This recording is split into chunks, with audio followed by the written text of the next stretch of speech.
қазақ кәсібін дастарханы егілген мал шаруашылығының өнімдері мен сүт тағамдардан тұрады, ал егіншілік өнімдері азық, көкөніс, жеміс-жидектері, ұлттық тағамдар, қосалқы нәр беруші дәмдегіш ретінде салынған. Қазақ халқы мал етін түрлі тағамдармен дайындалған суға қайнатып, майға қуырып, қақтап қарып пісірудің тәсілдерін жиі пайдаланған. Шапағат жалғастыра ғой, шапағат. Жақсы, Алибек, рахмет. Шапағат жалғастыра ғой.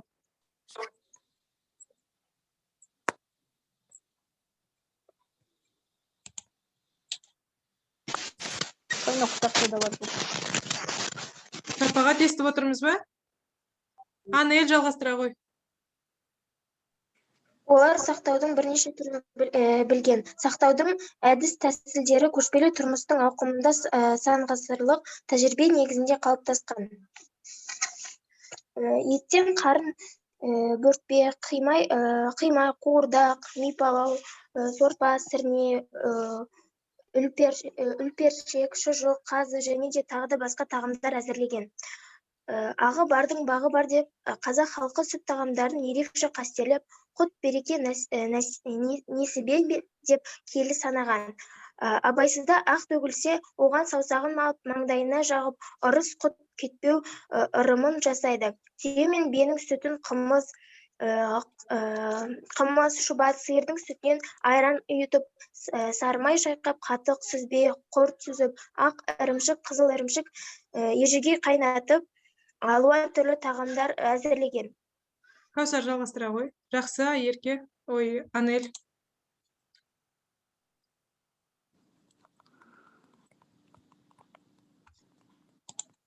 Кәусар.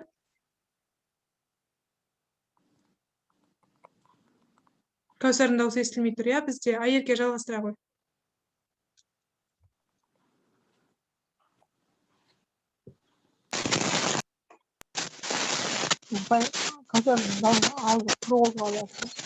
Кәусар, сіздің даусыңыз естілмейді. Ерке осы жерден жалғастыра қойшы.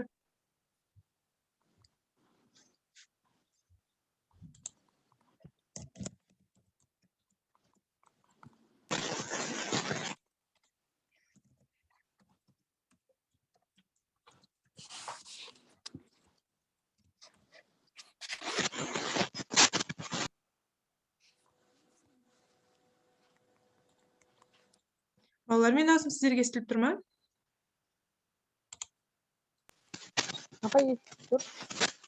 Ерке естілмей қойдым, иә? Жалғастыра берейікші.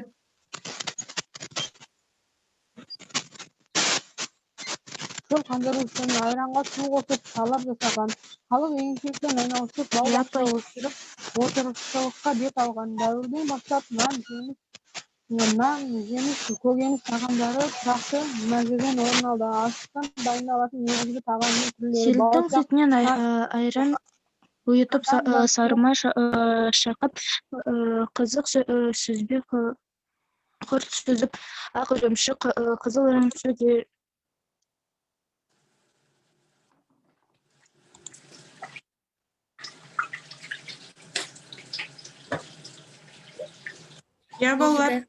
алуан түрлі тағамдар әзірленген. Шөл қандыру үшін айранға су қосып шалап жасаған. Халық егіншілікпен айналысып, бау-бақша өсіріп, отырықшылыққа бет алған. Дәуірден бастап нан, жеміс, көкөніс тағамдары тұрақты мәзірден орын алды. Асықтан дайындалатын негізгі тағамның түрлері бауырсақ, нан, желпек, тоқаш. Тарыдан да сан алуан тағам түрлері әзірлейді. Қазақ үшін дәмнен дастарханнан үлкен нәрсе жоқ. Дастархан басындағы сұхбат, әңгіме, ән, жыр қазақ мәдениетінің мәйегі іспеттес. Жақсы, балалар. Мәтінді толық түсіндік па, балалар? 100-ге бөлініп кетті ғой. Мәтінді түсіне алдық па? Мәтін не туралы екен? Қазақ халқының бұрынғы тағамдарының әзірлері туралы. Жақсы, яғни қазақ халқының дәстүрлі дастарханы туралы екен. Жақсы, балалар, мәтін толық түсінікті болса, мазмұнымен таныссаңыздар, ары қарай тапсырмаларымызға көшейік. Оқылымнан кейінгі тапсырмалар. Бірінші тапсырма проблемалық сұрақтар құрастыру. Мен сіздерге жауабын көрсетіп қойдым. Осы жауаптарға сүйене отырып, осы Я опять жауаптарды түсіндім. басшылыққа алып, проблемалық сұрақтар құрастырасыздар, Я иә? Жақсы, онда сіздерге 3 минут уақыт беремін. Қазақстанның асы қандай ас жасайды, қалай жасайды, неден жасайды туралы. Жақсы. Сұрақ құрастыруға кірісіңіздер, дәптерлеріңізге орындаңыздар.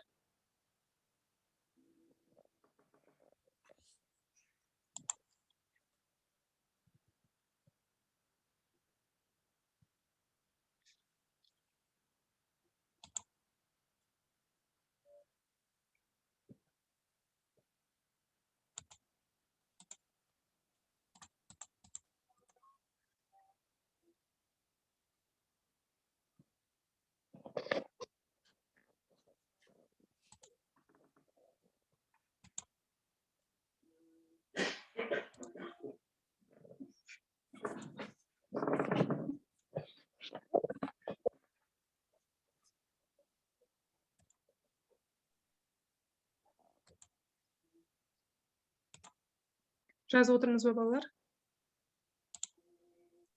Иә, біз жазып отырмыз. Жақсы.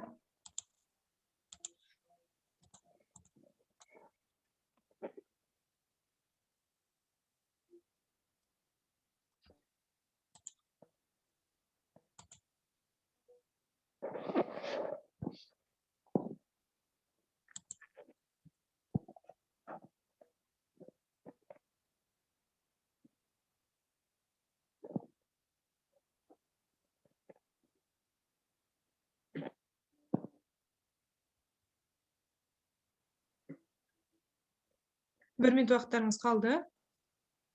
Жүйелі жазайық, балалар.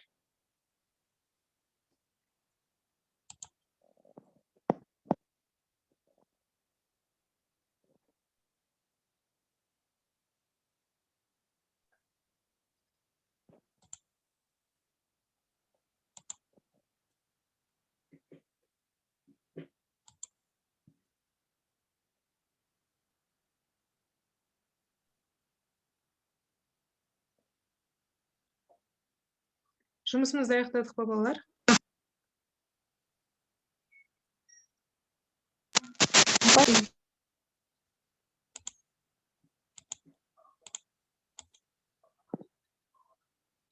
Дана, Нұрали, сіздер сабаққа белсенді қатысыңыздар. Сіздердің дауыстарыңыз естілмейді. Кәне, бастайық, балалар.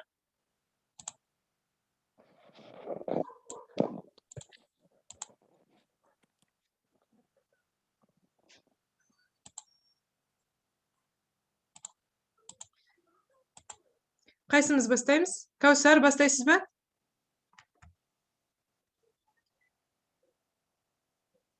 Мен бірінші сұрақ қойсам бола ма? Жақсы.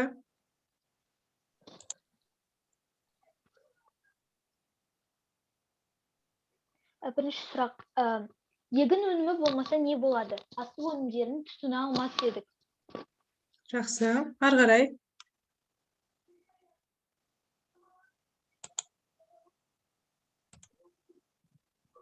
Екіншісін апаймен айтайын. Яны. Егер айран болмаса, не істер едік? Иә. Шалаптың дәмін біліп болмас едік. Жақсы. Шалап қандай әдіспен дайындалатын еді? Есімізге түсірейік мәтінді. Шалап айранға су қосу арқылы жасалады. Жақсы. Келесі сұрақ. Қазақтың дәстүрлі дастарханы тек бау-бақша өнімдерінен тұрар еді дейді. Осы жауапқа сұрақ қояйық. Қазақтың дәстүрлі дастарханы қандай өнімдерден тұрады? Бұл проблема ма, балалар? Бұл ашық сұрақ қой. Бізге проблема болу керек, иә, сұрақта? Иә, апай проблемаға жатады. Өйткені бұл, иә. Проблема, ойлайықшы, балалар, проблема болу керек. Қандай проблема болған жағдайда дәстүрлі дастарханымыз тек бау-бақша өнімдерінен тұрар еді, балалар? Ойланып көрейік.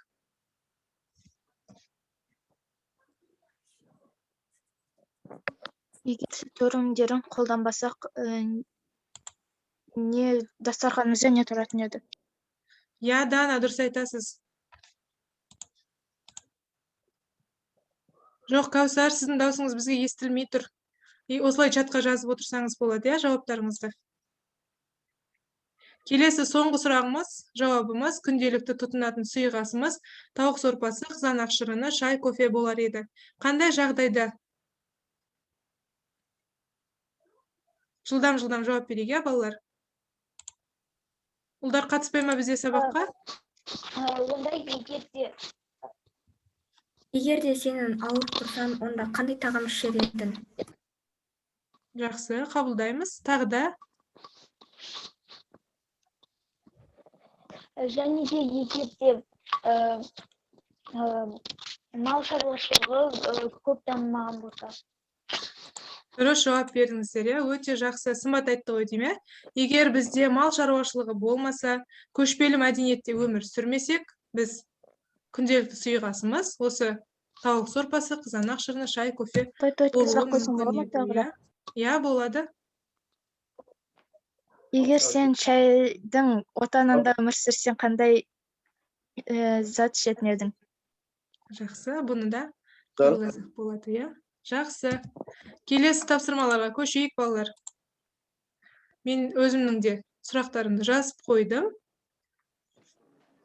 Бірден тез айтып өтейін, қазақ халқы отырықшылық өмір салтына көшпесе не болар еді? Астық өнімдерін тұтына алмас едік. Келесі айранға су қосу арқылы салқын сусын дайындау туралы ой ешкімнің ойына келмесе не болар еді? Проблема бар, иә, балалар? Ондай болса біз шалаптың дәмін біле алмас едік. Келесі қазақ халқы ежелден отырықшы салтта өмір сүргенде не болар еді? Онда қазақтың дәстүрлі дастарханы бау-бақша өнімдерінен тұрар еді. Және 4 түлік сүтінен өнім алмаған жағдайда, сүт, қымыз жасауды, шұбат жасауды білмеген жағдайда біз сұйық асымыз тауықтың сорпасы, қызанақтың шырыны, шай, кофесінде сұйық тағамдар болуы мүмкін еді. Жақсы, келесі суреттерге назар аударайық, балалар. Суреттер бойынша талдау әдісі арқылы топтап көрейік. Назарларыңызда бірнеше сурет көрсетілген. Ойланайық, өзара қалай жіктеп топтауымызға болады екен. Апай, Ет өнімдері,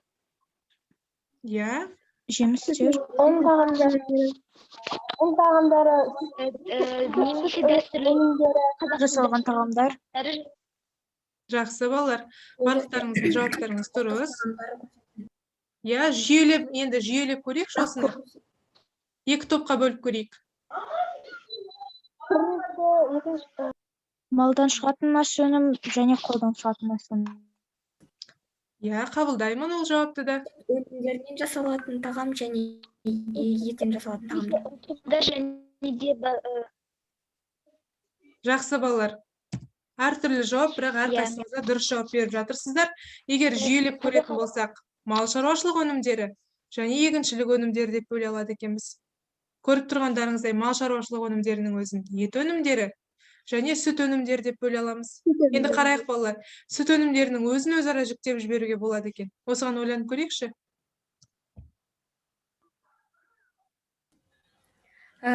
Сүт өнімдері өзі екіге, біреусі сұйық, біреусі... Жақсы, Айерке. Өте жақсы жауап. Бірін сұйық өнімдер және сұйық емес өнімдер деп қарауымызға болады екен, Жақсы. Енді мына егіншілік өнімдеріне қарайықшы. Мен бұны да бөлек-бөлек жазып қойдым, қойып қойдым суреттерді. Бұны да өзара жіктеуімізге болады екен. Осыған да ойланайық.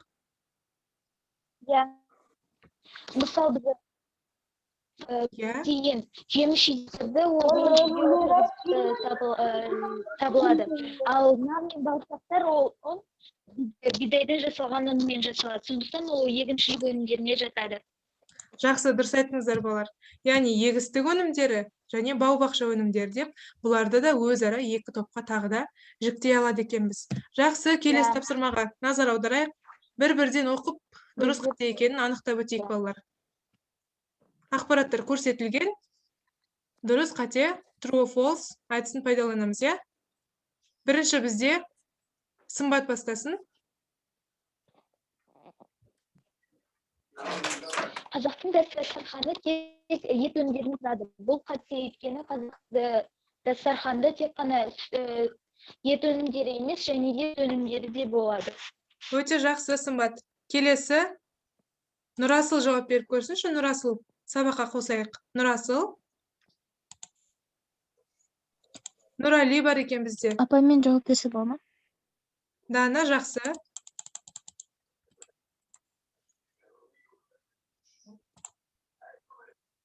Я, Дана, айта ғой.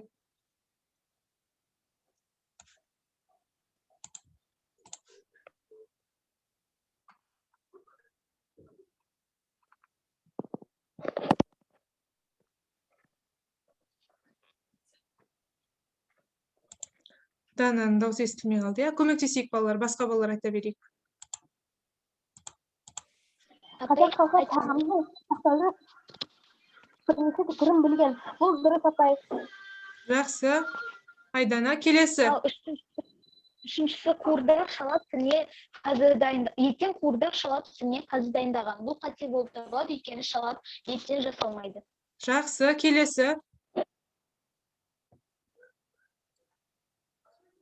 Қызыл ірімшік, ежігей тағамдары буға пісіру әдісімен дайындалады дейді. Бұл дұрыс па, балалар?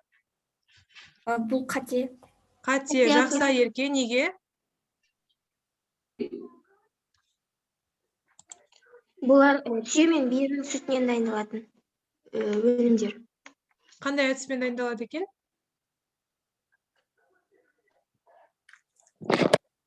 Қайнату әдісімен дайындалады, я, балалар? Мәтінде жазылған болатын. Келесі. Қазақ халқы ақтамақты ерекше қадірлеген дейді. Я, абай, дұрыс. Бұл Дұрыс, я, неге? өйткені ақ түсті қазақ халқы құдіретті түс деп санаған. Ағы бардың бағы бар деп қасиетті санаған. Жақсы, дұрыс айтасыздар балалар. Ағы бардың бағы бар деген екен, я, қазақ. Келесі, бауырсақ, нан, шелпек, тоқаш тағамдар астықтан дайындалады дейді.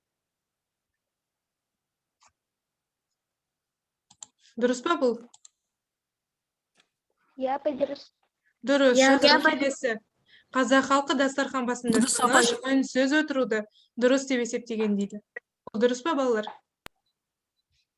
Я, Жоқ, бұл қате, себебі қазақ халқы ол дастархан алдында әңгіме айтып, немесе ой бөліседі. Жақсы, дұрыс айтасың, Ерке. немесе Қазақ домбырамен халқы. күй тартқан.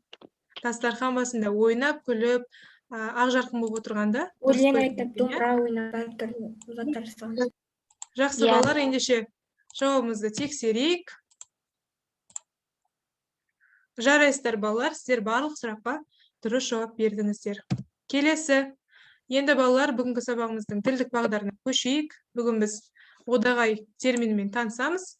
Осы уақытқа дейін балалар одағайды білесіздер ме, таныстыңыздар ма? Әлде мүлде жаңадан білейін деп отырсыздар ма? Одағай сөздерді.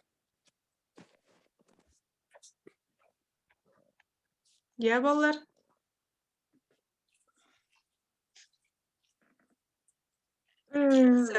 Ондай болса, одағайды бастаймыз, я? Одағай, оқшау сөздердің тобына кіретін ерекше сөздердің тобының бірі. Өйткені одағай адамның көңіл күйін білдіреді. Жан жануарларды төлді шақыруға арналған және жекіру мақсатында да қолданылатын сөздер екен. Енді одағайдың негізгі ерекшеліктеріне мән беріп қарайтын болсақ, балалар, одағайда лексикалық мағына болмайды. Одан кейін сөйлемдегі басқа сөздермен грамматикалық байланысқа түспейді екен. Мысалы, алақай деген сөзді алақайдың, алақайға, алақаймен деп біз түрлендіре аламыз ба, балалар? Өйткені алақай деген ол түрленуге жатпайтын сөз. Я, яғни одағай сөздер сөйлемде басқа сөздермен грамматикалық байланысқа түспейді екен. Жақсы, және тағы бір белгісі, одағай сөздер сөйлем мүшесінің қызметін атқара алмайды. Одағайдың 3 түрі бар деп айттық. Көңіл күй одағайлары, шақыру одағайлары және жекіру одағайлары. Енді көңіл күй одағайларына қарайық, балалар. Пәлі, алақай, пай-пай, әттеген-ай, қап. және тағы да басқа одағайлар бар екен, иә.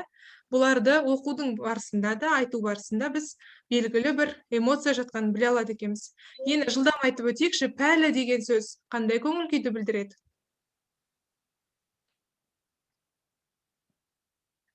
Пәлі. Иә.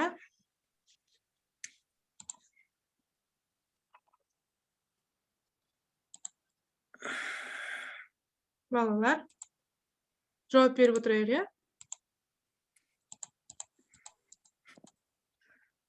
Пәлі, біздің сымбат қандай өнерлі? Таңдану, тамсануды байқаймыз, иә? Жақсы, Анель. Келесі алақай сөзі. Қуанғанда. Қуанғанда, жақсы. Пай-пай. Пай-пай біздің қыздардың сұлуын-ай. Таңданғанда. Иә, таңданғанды білдіреді екен. Келесі. Иә, сондай. Шаршау. Бірдемені Бүлдіріп оны Шаршау, қиналуды білдіреді екен. Жарайсыздар, балалар. Келесі. Әттеген-ай. бүлдіріп қойған кезде айтады. Иә, өкінген кезде, иә, налыған кезде қолданады екен. Иә. Жақсы. Және қап одағайын. Қайда қолданамыз? Қашан қолданамыз? Ол да өкінген кезде, мұңайған кезде. Иә, мұңайғанда, өкінгенде, Иә. адам саны соғып қалған кезде қабат деген ай деп қолданып жатады екен, иә. Жақсы, балалар. Келесі шақыру одағайлары. Төрт түлік малды адам қолда асырайтын жануарларды шақыру үшін қолданады екен. Жылқыға қатысты құрау-құрау, сиырға әукім-әукім, түйеге шөк-шөк, ешкіге қатысты шөре-шөре деп қолданылады екен. Енді балалар, сіздер қалалық жерде бұл жануарларды өкінішке орай асырай алмайсыздар.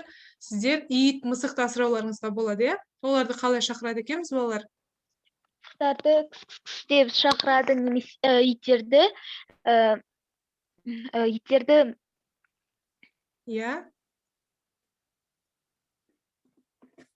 Иттерді к деп шақырып жатамыз, иә, балалар?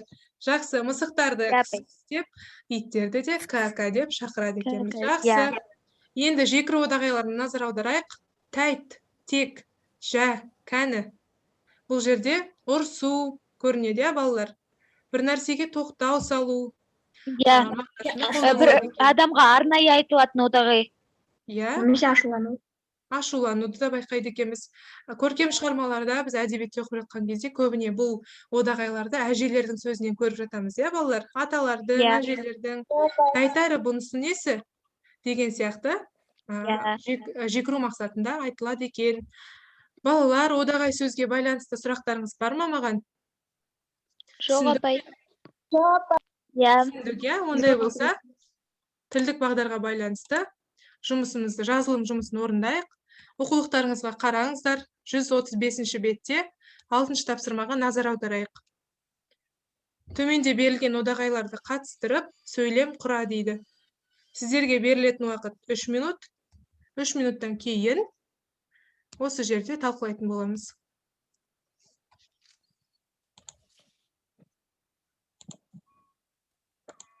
Нұрали, сізден де белсенділік күтеміз.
Апай, мен болдым.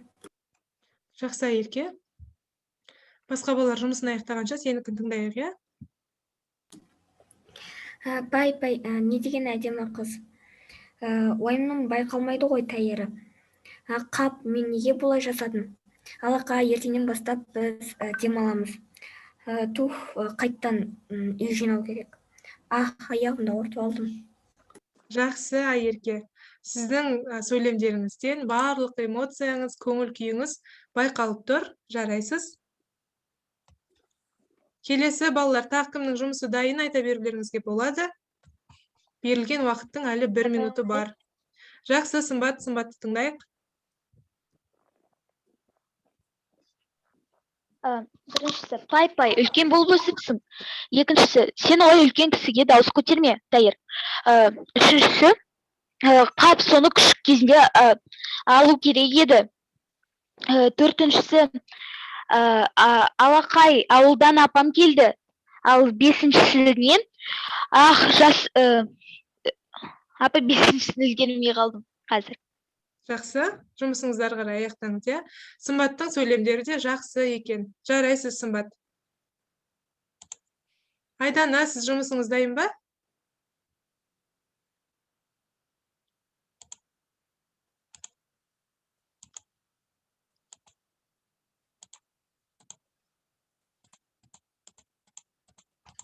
Біздің жігіттер қауымы сабақтан шығып кетіпті, иә, өкінішке орай. Я, Айдана, осылай жазсаңыз болады. Чатқа егер микрофоныңыз істемесе. Айдана бірінші сөйлемді жазыпты. Пай, қандай әдемі қыз дейді. Жақсы.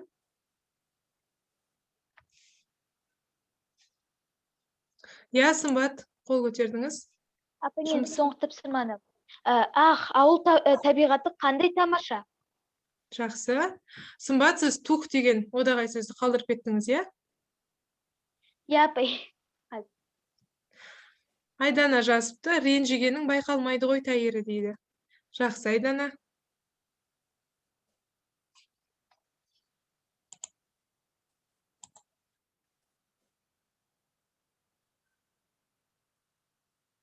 Жұмыстарымызды аяқтайық. Жауап берейік. Қап, ерте келуім керек еді дейді Айдана. Жақсы. Сымбат тағы да қолын көтерді. Иә.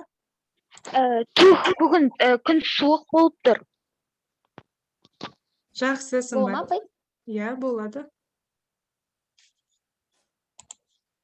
Алақай, қаладан әкем келетін болды дейді. Жақсы, Айдана. Айдана әлі 2 сөзге сөйлем құрау керек, иә? Көрейік.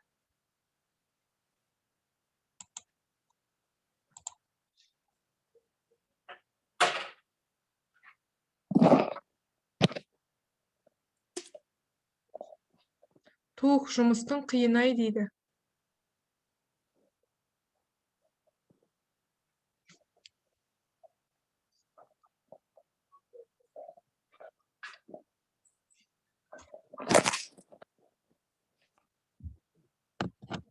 Жақсы.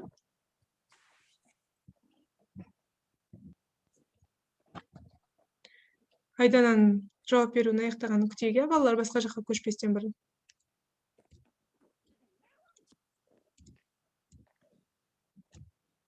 Жетінші сыныбының оқушылары да жақсы сөйлемдер құрады балалар. Өздерің сияқты белсенді қатысты. Тух, онлайн сабақтан шаршадым ғой деп сөйлем құрап жатыр. Сол секілді бәріміз онлайн сабақтан шыны керек шаршап бара жатырмыз, иә, балалар? Айдана жұмысын аяқтады. Соңғы сөйлемі, сенің өтірігіңнен шаршадым дейді. Жарайсыз, Айдана, сіздің жұмысыңыз да жүйелі, жақсы болды. Жақсы балалар, осымен жазылым тапсырмасы аяқталды. Енді сабағымызды қорытындылайық. Бүгін ас адамның арқауы тақырыбында біраз мәлімет алдыңыздар деп үміттенем. Бірден үйге тапсырманы жазып алыңыздар. Үйге оқулықтарыңыздың 135-ші бетінде 10-шы тапсырма көрсетілген. Қазақтың ұлттық тағамдары деген тақырыпта фотоколлаж дайында дейді. Осы бойынша балалар шығармашылық жұмыс орындайсыздар. Видеоролик ретінде орындауларыңызға да болады. Енді бағалайық. Бағдаршам бағалау парағы арқылы өздеріңізді бағалаңыздар. Біз өткен сабақтарды қайталаудан бөлек 4 түрлі тапсырма орындадық.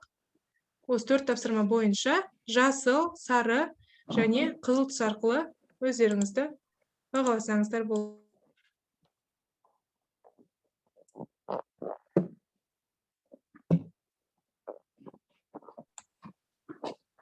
Я, Сымбат, сізден бастайық, өзіңізді қалай бағалайсыз?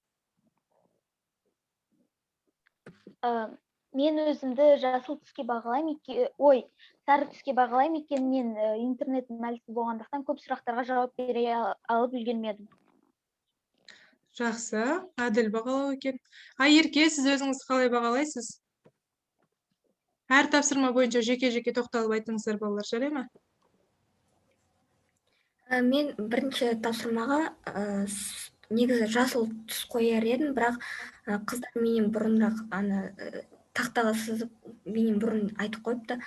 Сондықтан өзіме сары түс қоям, ал екінші тапсырмаға суреттер топтау мен жасыл түс қоям, өйткені үшін белсенді айттым деген ойдамын. Үшінші тапсырма қате дұрыс кестесі. Ол жерден де мен көп сұрақтарына жауап беріп отырдым. Жасыл түс қоям. Төртінші тапсырма сөйлем құрап сізге айтып бердім. Жасыл түс қоям. Жақсы, Ерке, бүгінгі сабақта жоғары нәтиже көрсеттіңіз. Келесі, балалар. Апай, мен айтсам. Иә. Шапағат. Мен бірінші тапсырмаға сарыны қоям, еткен мен бүкіл жауап берсем де көбісіне үлгермей қалдым. Екіншісіне мен жасыл қоям, еткен мен жауап бердім. Үшінші тапсырмаға мен қайтадан сары қоям, еткен мен толық қатыса алмадым. Төртіншісіне қызыл, еткен мен ол кезде қатыспадым. Жақсы, сізде интернетте ақау болды ғой деймін, иә? Жақсы, Шапағат, сіздің сабақтардағы белсенділігіңізді мен ескеремін міндетті түрде. Айдана жазып жатыр екен. Мен бірінші тапсырмада өзіме жасыл түс қоятын едім дейді. Жақсы.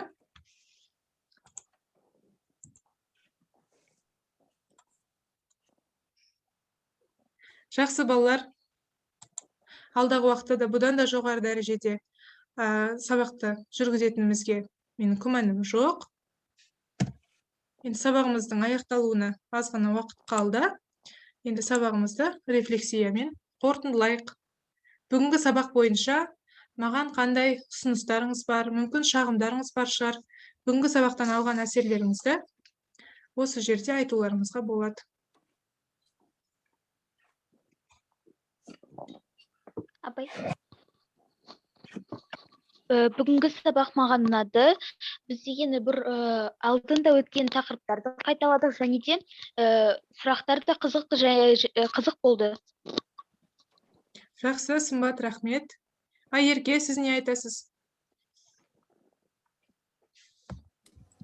Мен үшін бүгінгі сабақ қызықты өтті, тамаша өтті. Бірақ басында біздің сабағымызға бөтен адам кіріп, кішкене мешать етті деймін. Кедергі келтірді, орысша сөздер қоспауға тырысайық. Жақсы, Ерке, алдағы уақытта бұндай қателіктердің алдын алуға тырысамын. Жақсы, балалар, енді осы жерде қатысып отырған біздің жетекші апайымызға сөз берейік. Роза апай, Сымбат апай, сіздердің бір ауыз сөз күтемін міндетті түрде. Айдана да кері байланыс беріп жатыр. Жақсы, Айдана. Құрметті оқушылар, құрметті практикантымыз оңалар және оңалардың сол мектептегі әдіскер, ұстазы, жетекшісі Самал апай отыр екен. Сіздерге көп рахмет. Осындай үлкен мүмкіндікте педагогикалық практикалыққа жетекшілік етіп отырған Самал апайыңа рахмет айтамыз. Оқушылар бүгінгі сабақта сондай белсенді, керемет, өздерінің тілге деген қызығушылығын көрсетіп отыр. Мен соған риза болып отырмын. Чатта оқылған, жазылған сөйлемдерді де оқып отырмын. Сіздерге оңалар апайларыңызға үйрендіңіздер, әбден жақсы көріп қалдыңдар ғой деймін, оқушылар? Айтыңдаршы бір ауыз. Иә, жақсы көресіңдер ма? өте жақсы екен, оқушылардың білімі де жақсы. Сондықтан да енді біздің 43-ші мектеппен үнемі біз байланыстамыз ғой Алматыда.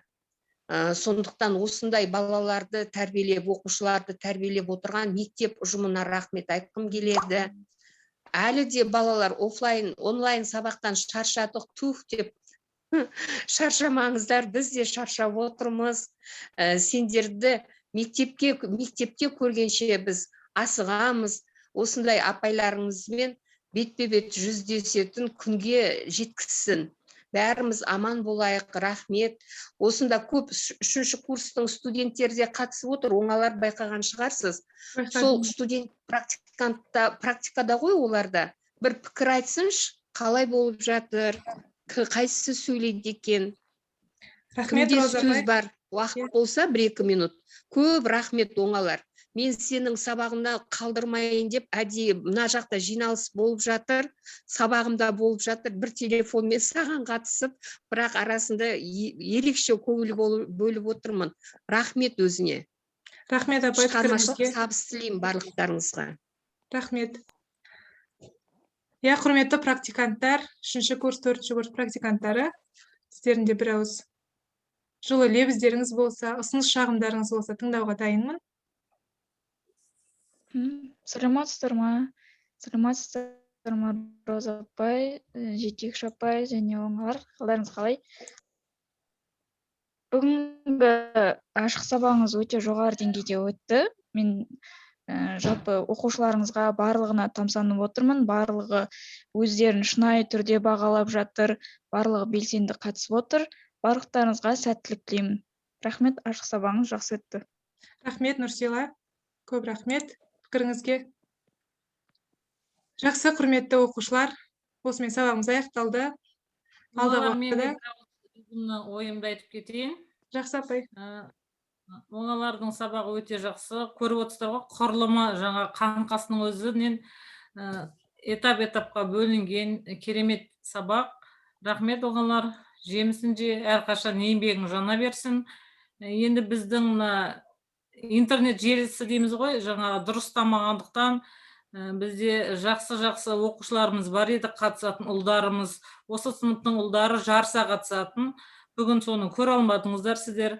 Болашақта әлі де ашық сабақтар болып жатқанда сол оқушыларды да көреді деген ойдамын.